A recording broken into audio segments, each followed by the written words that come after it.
വെയിലത്ത് പണിയെടുക്കുന്ന ഈ ബായിമാരെ അടിപൊളിയായിട്ട് ഞാൻ പറ്റിച്ചിട്ടുണ്ട് കേട്ടോ. അപ്പോൾ അതിൻ്റെ വീഡിയോ നിങ്ങളൊന്ന് കാണാൻ പോണേ. വീഡിയോ ഫുള്ളായിട്ട് കണ്ടോ.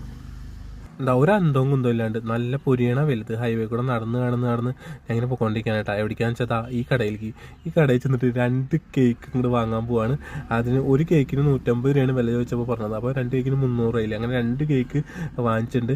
എനിക്കല്ല, വേറെ എല്ലാവരും കൊടുക്കാൻ വേണ്ടിയിട്ടാണ്. അപ്പോൾ എന്തായാലും കേക്ക് ഞാൻ സെറ്റാക്കിയിട്ടുണ്ട്. വീട്ടിലേക്ക് വാങ്ങാൻ വേണ്ടിയിട്ട് ഞാൻ ഇതുവരെ വാങ്ങിച്ചു കൊടുത്തിട്ടില്ല. അപ്പോൾ ഇന്ന് പണിക്ക് പോയ പൈസ ഇങ്ങനെ പോട്ടെ എന്ന് വിചാരിച്ചിട്ട് നേരെ കേക്ക് പാക്ക് ചെയ്ത് നമ്മൾ നേരെ നമ്മുടെ സ്വന്തം ഹൈവേയിലേക്ക് പോവാണ്. അപ്പോൾ നമ്മൾ ഹൈവേയിൽ എത്തിയിട്ട് നമ്മുടെ ഒരു 3-4 പേര് നിൽക്കണമെന്ന്. അപ്പോൾ അവരോട് പറഞ്ഞു ഇങ്ങനെ ക്രിസ്മസായിട്ട് ബന്ധപ്പെട്ട് കൊടുക്കണമെന്ന്. അപ്പോൾ എല്ലാവരും കൊടുക്കണമെന്ന് പറഞ്ഞിട്ട് കഴിച്ചോളം കൊണ്ട് കൊടുത്തു. അതുപോലെ വേറെ സ്ഥലത്ത് എത്തിയിട്ട് പറഞ്ഞു ക്രിസ്മസായിട്ട് ബന്ധപ്പെട്ട് എല്ലാവരും കൊടുക്കണമാണ്, ശരികളാണെന്ന് പറഞ്ഞിട്ട് അവർക്കും കൊടുത്തു. അപ്പോൾ അവർ വിചാരിച്ചു ഗവൺമെൻറ്റിൻ്റെ ഭാഗത്തു നിന്നൊക്കെ കിട്ടിയതാണെന്ന് വിചാരിച്ചു. അങ്ങനെ അവർ ഹാപ്പി, നല്ല സന്തോഷം തന്നിട്ട് തിരിച്ചു വന്നപ്പോൾ അവരെല്ലാവരും കൂടി ഇരുന്നിട്ട് ഒരുമിച്ച് കഴിക്കുന്ന ഇത് ഞാൻ കണ്ടപ്പോൾ എനിക്ക് വളരെയധികം സന്തോഷം. അപ്പോൾ എല്ലാവർക്കും ഹാപ്പി ക്രിസ്മസ്.